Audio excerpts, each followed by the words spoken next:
Opo. So, sa kanyang lahat, magandang gabi, bayan. Opo, Attorney, nakasyam na araw na ngayon ang impeachment trial kay Vice President Sara Duterte. Ito ba ba'y nasusundan ninyo at ano bang masasabi ninyo sa unang bahagi pa lang ng sinasabing mahabang impeachment trial days laban kay Vice President Sara? 9 days of wasted public funds. Yun lang. Why? Pag-aaksaya. Bakit po nabanggit para at least ay mapaliwanagan sa At the outset, bakit si Sara yung focus eh? Palagi ko sinasabi dito yan. Cast the first stone. And no matter how you would look at it, you cannot just focus on my president. Kung gusto nyo lahat, open yung mga bank account, pero napakasagwa. Imagine, para burning the barn to look for the rodents. Hindi po pwede yun. Alam mo, pinakamaganda sana. Terminate na natin yan. Terminate.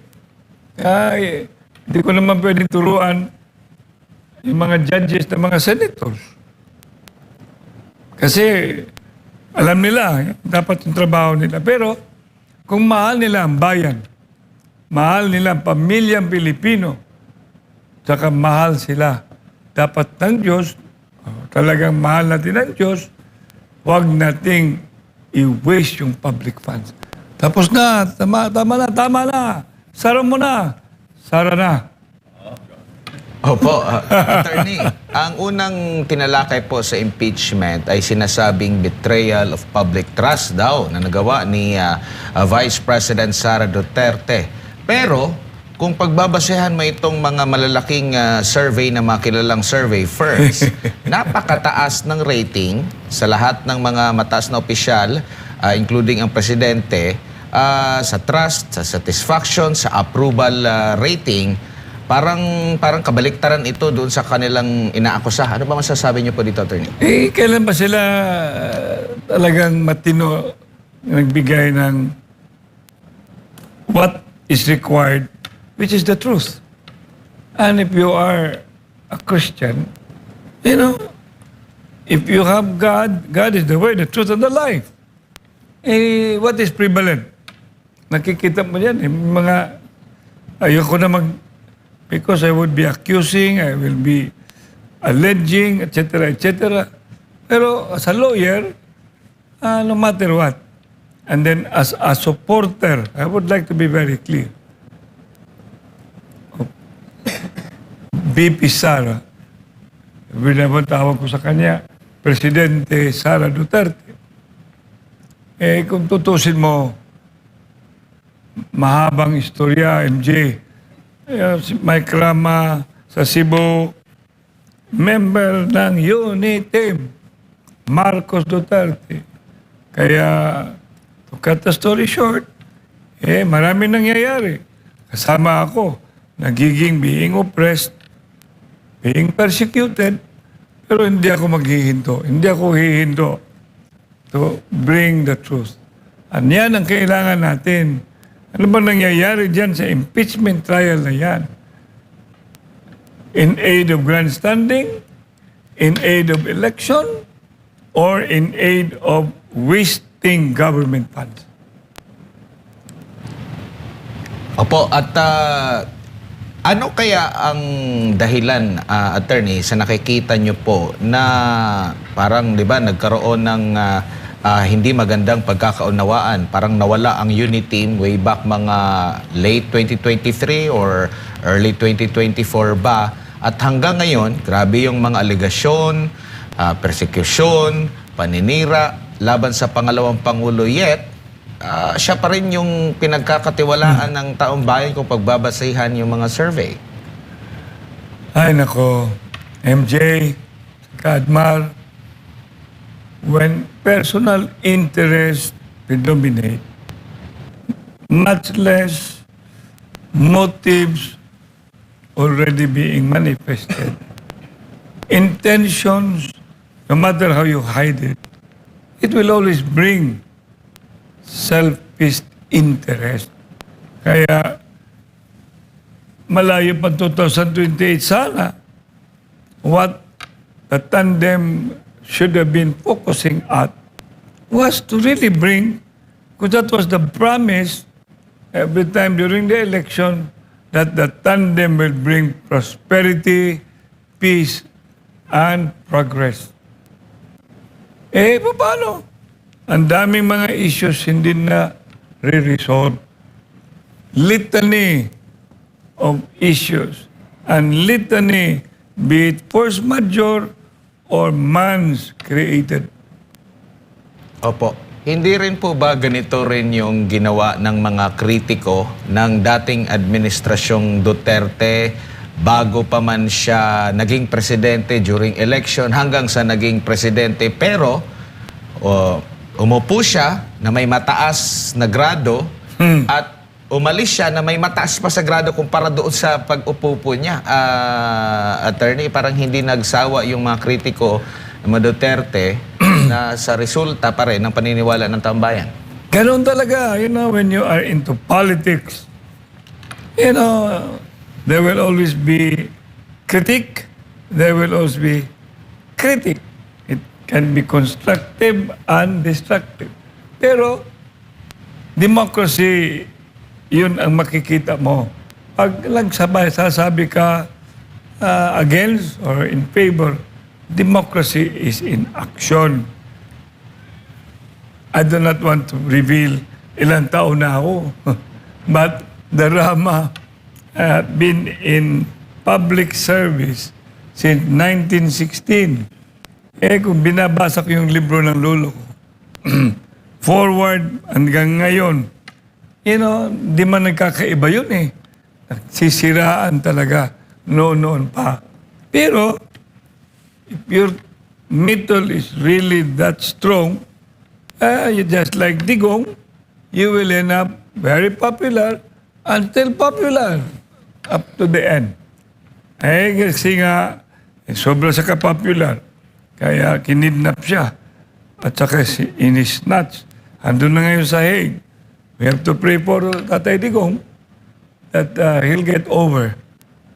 He will be back, but not soon. He will be back. If he's not going to be, and all things will be better for himself. He should be back. Attorney, good evening. Yes, sir. May gabi, sir. May gabi, MJ. Tulungan niyo po kami, sir, na may paliwanag ang konteksto, ang cause and effect, o yung epekto na lang po dito sa naging pasya ng Senate Impeachment Court. Doon po sa kanilang pagpayag sa kahilingan po na isabpina ang bank records, tax records, at Anti-Money Laundering Council documents ni VP. Unahin ko po, sir, yung mga pinayagang sabpina, peso-denominated accounts. Ang sabpina, limitado lamang sa bank account na gumagamit ng local currency o Philippine peso. Anong tingin mo doon, sir? Okay ba yun, sabpina? Sa totoo, sinabi ko kay Admar yan bakit si Sara lang? It's a selective justice. Should never do that. It's a selective process. Nitty-gritty na yung sinasabi mo, MJ. Currency or what not. The point is, bakit umabot pa tayo dyan?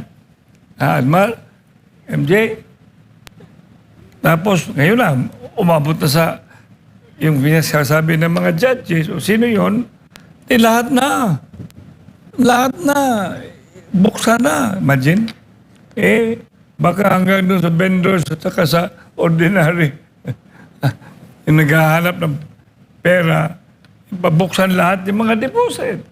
Ano na lang mayayari ng banking system natin para tayong exposing a malady in our country na talagang pag hindi ito hihinto, it becomes irreversible. Opo.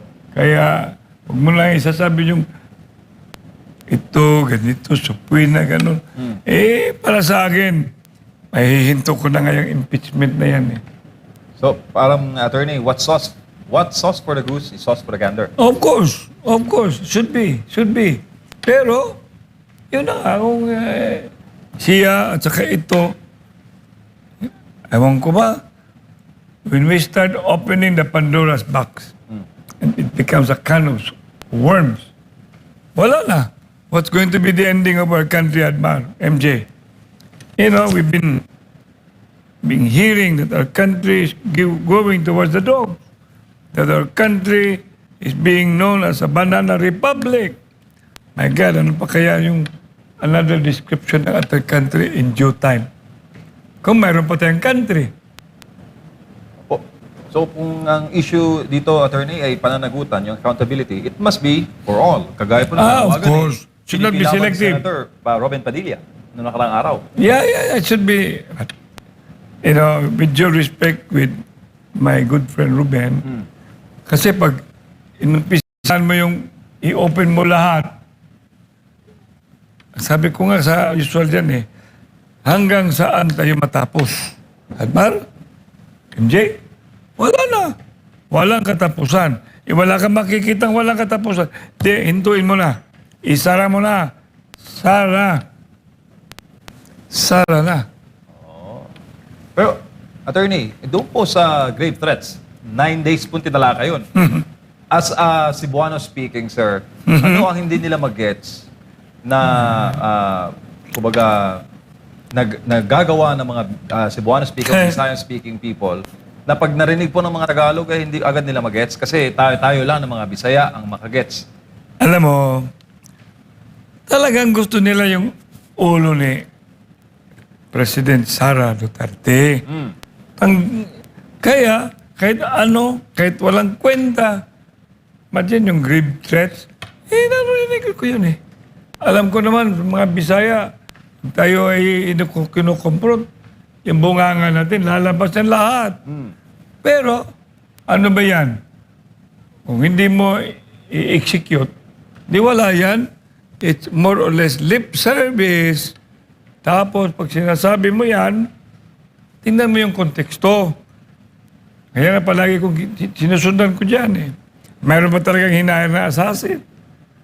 Alam ba nila yung ano nasa loob, nasa heart ng ni BP Sara?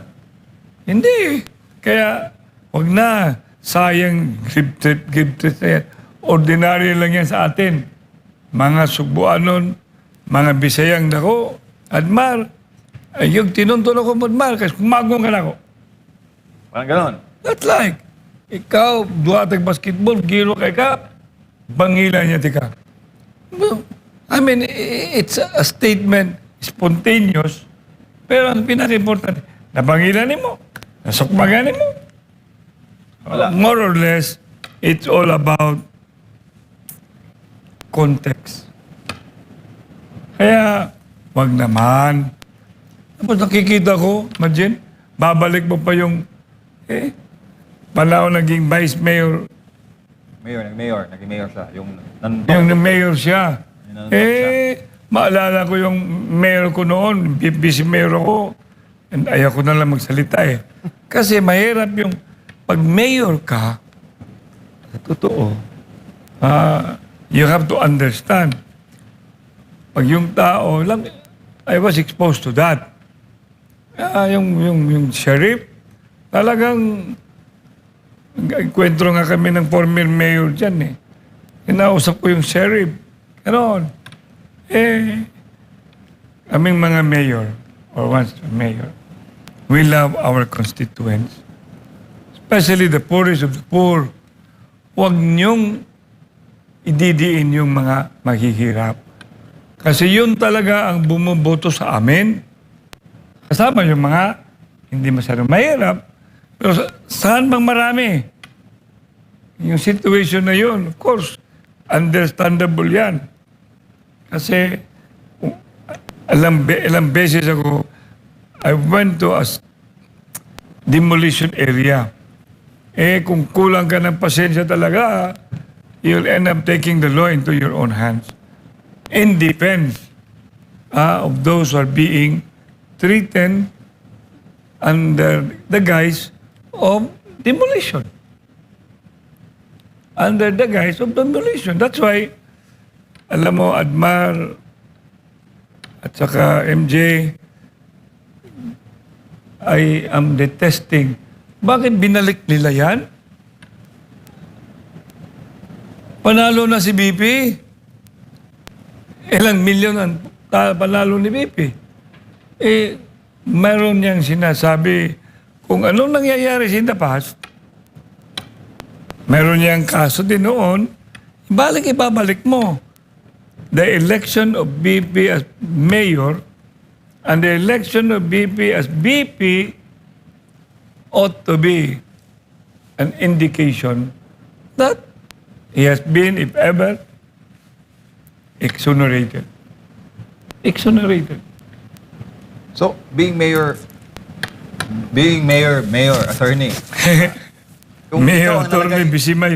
Kung ikaw po ang nalagay doon sa sitwasyon na same context with then Mayor, now Vice President Sara Duterte, faced with may challenge po doon sa mga biktima ng bagyo, tapos mayroon pang, on the other hand, mayroon pang demolition na at any time kung wala ka doon na maging peacemaker o maging tagapamagitan, talagang magkakagulo. Alam mo, I will repeat, that's water under the bridge already. Let's not, para bang, it's why rekindle when it already have been put off. Tapos na yan. Hindi nga natin malalaman kung meron bang apologies or wala bang apologies or anong nangyayari in between. Do not, because that's already an action that happened and he got elected, I don't know, re-elected as mayor, and then he ran for vice mayor and he won for how many millions? 32. 32 millions. Kaya yung mandate ng mga tao, buong Pilipinas, huwag na natin pag-usapan yun. Kasi these are events occurring after an election. I mean, the same point of view, Mayor, being former mayor, then si VP Sara is former mayor din. Yung bigat po ng pagdedesisyon ninyo na ang inyong gagawin, dapat pro-people na doon kayo papanig sa kapakanan at kaligtasan ng constituents. Sir, Sa totoo, gano'ng kabigat ang ganong pagpapasya? mahirap yan. Alam mo, but you will always have a lawyer. And she's a lawyer. Alam niyo yung mga parameters. So, therefore, sa akin naman, kaya itong anak ko nandito, sayang hindi ko maupa-upo, si Atty. Mikel Rama, who's going to be our candidate for mayor. And I'm hoping and earnestly seeking our President Sara Duterte support. So, kaya, pag sinasabi mo yan, hindi basta-basta pag maging mayor ka. Alam mo, hindi basta-basta. Kaya pinaka-importante, hindi ka matakot. Hindi ka matakot. Kasi pag matakot ka, kasi maraming ma-affected, mali yun. Tingnan mo yung nangyayari. Bagyo. Takot yung previous mayor na we will address the 3-meter dwellers. Magdating ng undescribable rise ng level ng water. Sino ang magiging victims? Mahihirap. Tapos, takot ka. Kung mamamatay yung mga mahihirap, saan ang konsensya mo? Kaya minsan, it may be hurting, but one day, those who have been affected by your political will be thankful. Opo. Lalo pa, Mayor, na sa impeachment kasi, kanila pong ini-establish yung sinasabing pattern of violence ng VP. Kaya napunta tayo dun sa video na ganyan. Tapos yung kanyang statement na yung nag-attend sila sa graduation ceremony sa PMA na hiningi yung relo, tapos hindi nabigay ng presidente, tapos sa galit ni VP, paano na-imagine niya daw na ganun yung kanyang gagawin. Mga ganun ba? Pattern of violence, Mayor. Ano masabi mo doon, sir, sa binibintang nila? Considering that Vice President, babae, abogada pa. Ano yung punto nila? Na marahas, may pattern of violence daw. Sino? Si VP. Sus Marisip. Betrayal of public trust, mga ganun. Bakit nag-uusap yung pattern of violence? The point here is, you cannot, figures will never lie. It's 11 million yan eh. Only liars cannot figure. hindi natin sinasabi yung 11 million, no? Ilang million yung votes ni, Inday? Inday? 32, sir. 32 million. I stand corrected or seated corrected. 32 million. Ngayon, sorbe ngayon, tumataas si Inday. Bakit doon sila yung mag-i-establish ng pattern? Ano ba yan? Is there a case of annulment of marriage? Get my point? You have to establish, these things about in psychology, in psychiatric. My God, alam ang punto nila. Bakit na naman ipapasok itong mga pattern of what? I-connect nila sa threats? Kukunik nila sa threats? Oh, come on. Si Inday, bisayang dako eh. Kaya pag magsalita si Inday, parang papa rin niya eh. Kami, pag kami magsalita, minsan, minamak kami, mga Bisaya, tayo. Admar. Kasi pilipit yung natin. Tikas ng dila. Pero, sino bang pumatay kay Magellan? Lapo-lapo. Kaya huwag yung i-take for granted yung mga Bisayang nao. Kasi dugo kami ng Lapu-Lapu, Admar, and MJ. Sir, ano po ang sa Pantaha, ano po ang nararamdaman o yung komento? I know you've been roaming around Cebu. Yeah, of course. Cebu City, of course. Not only Cebu City. Not only, around Yeah. all over the Philippines. Yes. Ano po ang kanila pong komento dito po sa impeachment? Sus. Ano ba dapat i-priority, Mayor? Wala na eh. No shading. Nakakasuka. Sabi ng mga tao doon sa baba. Waste of money. Pangatlo, bigla kong tinatanong, Duterte Marcos. Duterte rin eh. Sa baba talaga, kung ano yung mga sinasabi nila na bumagsak, hindi naman nakikita. Ang sorbe, tumataas ng tumataas. Because doon sa baba, pag nandun ka sa baba, Admar as MJ, nagtatanong po ako, taxi driver, or kanino yung nag-abutan ko, Cebu Island, mayroon akong mga kasamahan, nag-check doon. In the ground, walang makakatalo kay Inday Sara. Wala. Sir, how about your former president of League of Cities and Municipalities, no? Aha. Anong tingin mo sa kanila ng mga incumbent mayor o mga former colleagues mo sa mga syudad at mga munisipalidad? Alam mo, Nakikita kaya nila yung nakikita mo na karahasan, Mayor? And bakit tahimik, Mayor? tanungin mo sila. Admar, bakit sila tahimik? Ako naman, naging presidente pa ako ng Liga or LCP. Sinabi ko sa kanila, when I won the consensus, simple lang ang announcement ko. I will take the lead. And I will repeat, this lead should make a stand on national issues. Kaya, huwag tayo matatakot. Kasi, life is fleeting. Legacy is what we want to develop.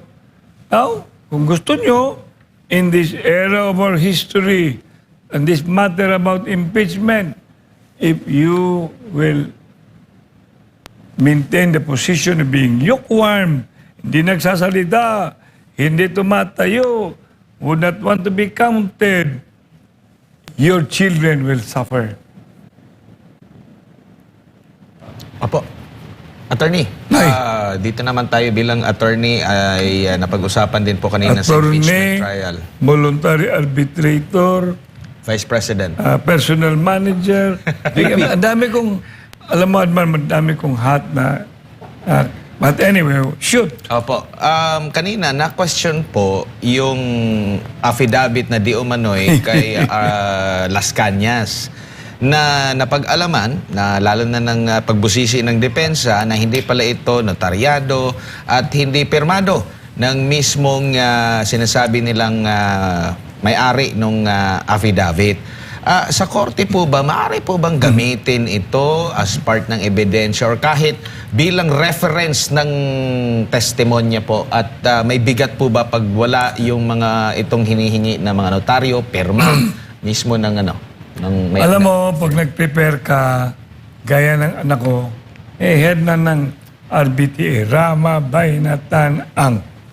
Palagi ko sinasabi sa kanila, busisihin nyo. You have to be thorough. Kasi, pag hindi ka thorough, yung kliyente mo, magbabayad sa inyo yan. At the end of the day, your recklessness gets into a prejudicial position of your client, it goes to your competency. Competency. Kaya, yung nangyayari, gagawa ka, president ka, wala namang pirma, tapos yung pinasabing photocopy or whatnot. Para sa akin, talaga hindi prepared.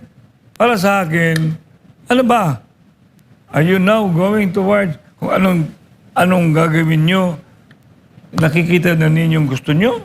Ano naman? Huwag naman ganon. Kasi hindi kayo ang bansa. I will repeat. Hindi kayo ang bansa. Saka, andyan ang Diyos. Saka, Vox Populi, Vox Dei. The voice of the people is the voice of God. Salus Populi is Suprema Lex. The general welfare of the people is the supreme law. And now I am back as president of the Rotary Club of Cebu, Guadalupe. What will it bring to everybody, especially the Rotarians? And the non-Rotarians should be mindful about the four-way test. Ang nangyayari dyan, Senate, even started there sa House of Representatives, truth ba yun? Hindi. Kasi wala naman ka makikitang truth because the truth is God. And if there's no truth, then what? There will be no set you free. Truth will set you free.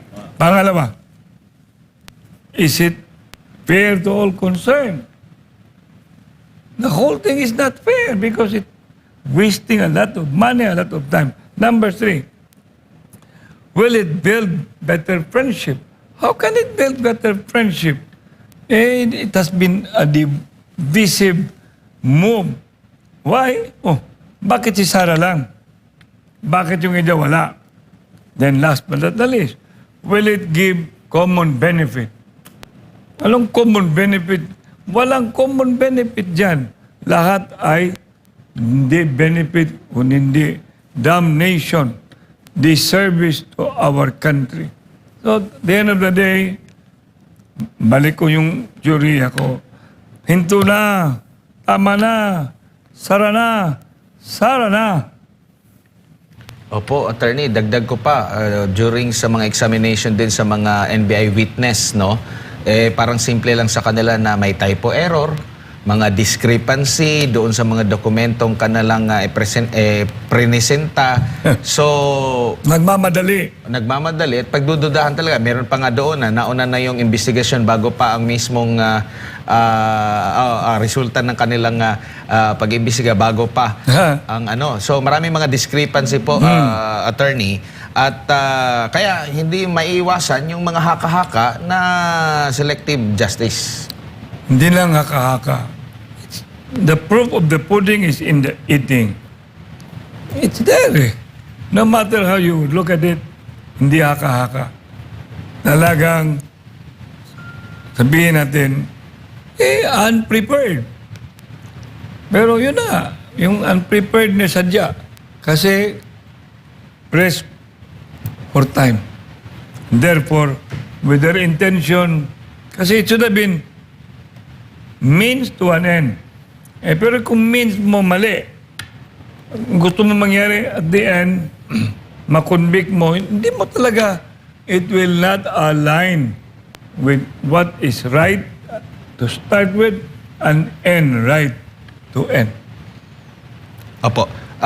Dito naman po tayo sa issue po ng pagiging doon sa pag-imbestiga ng NBI.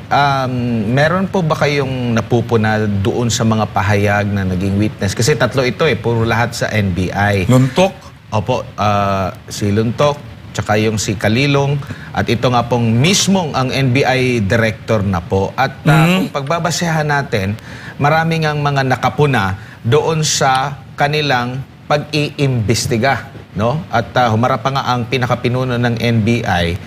Hindi po ba ito nakasisira sa kanilang imahe, sa kanilang kredibilidad na ganito pala yung klase ng pag-iimbestiga at paglalatag ng mga impormasyon ng NBI na marami pong mga question na nare-raise po dahil doon sa buong video, ang piniplay lang or ang tinutukan lang is yung part na isa, pero kung pagbabasahin mo yung mga video, marami palang mga sinabi ang pangalawang Pangulo, bakit hindi nila pinaniwalaan yung mga alegasyon ng korupsyon at kung ano-ano pang iba pang mga sinabi ng Vice Presidente, yun lang pinaniwalaan yung meron lang kinontak na tao at sa iba pang mga videos po, maging yung sa Rage Coalition po ninyo. Kasama kami. Oo, nakasama Rage, kayo na oo. parang yung Rage Coalition, parang ang dating pa, pang magsolang ng galit. Yung Romanov? Oo, tapos yung rage pa daw, hindi daw akma sa inyong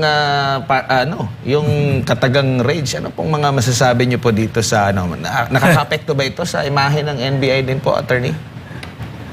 Ayaw ko na mag-add. Ayaw ko na.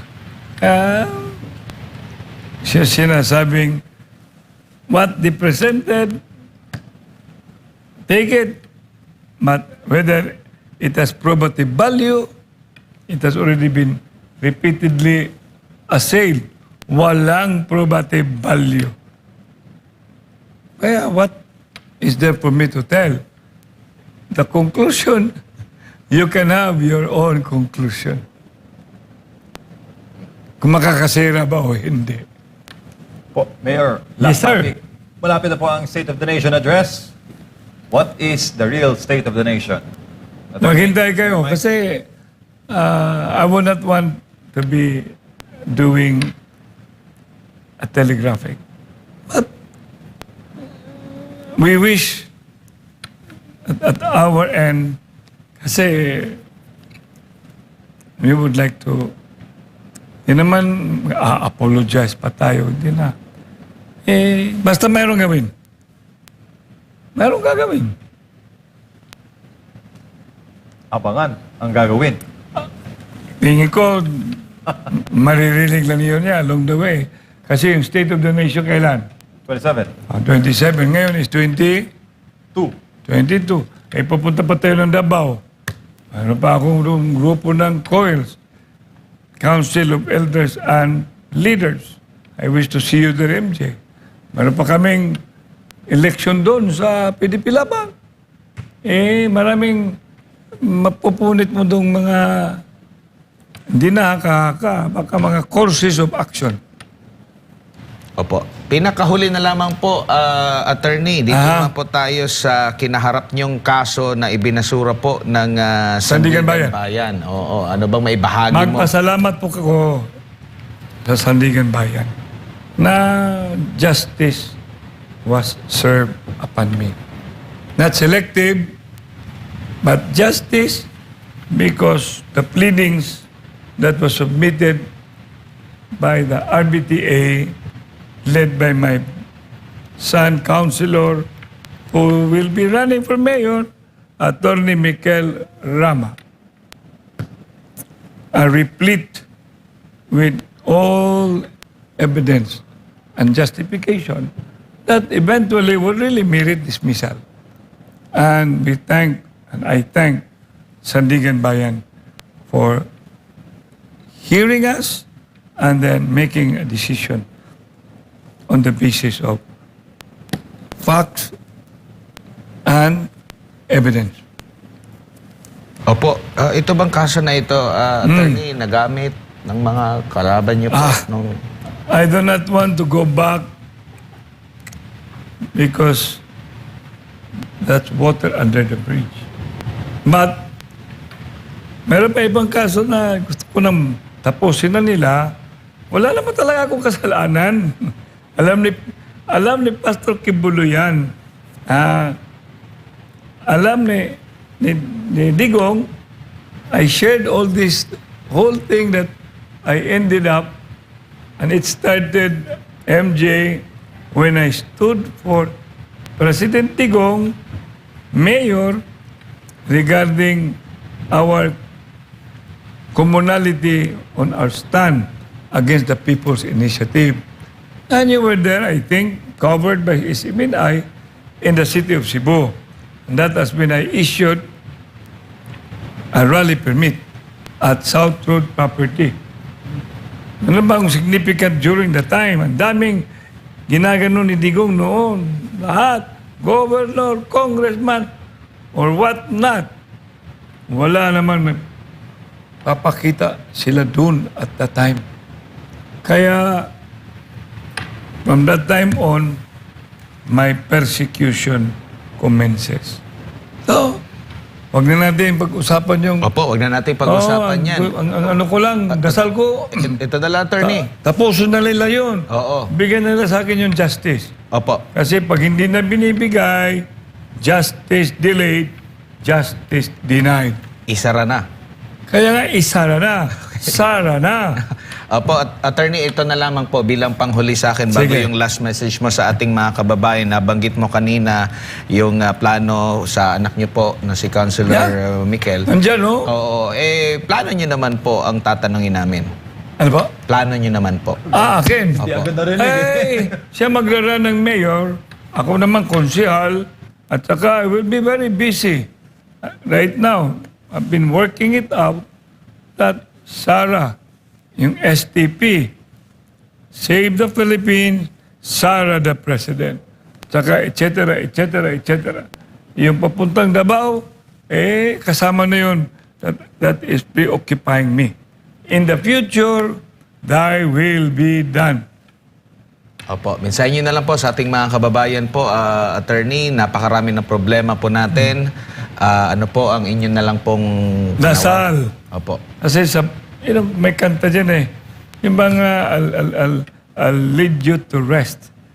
Saka yung burden na pinasan mo, alam ng Diyos, kaya mo yan. Kaya mo yan. Pasanin mo. Anyway, there will be no gain without pain. No rising without sacrificing. So lahat tayo, let's look at that direction. Dasal, dasal. Pero faith without action is dead. Kaya yung action, you will know that in the days to come. Opo, maraming salamat po. Walang anuman. Ang Vice President for Visayas ng PDP Laban, former City Mayor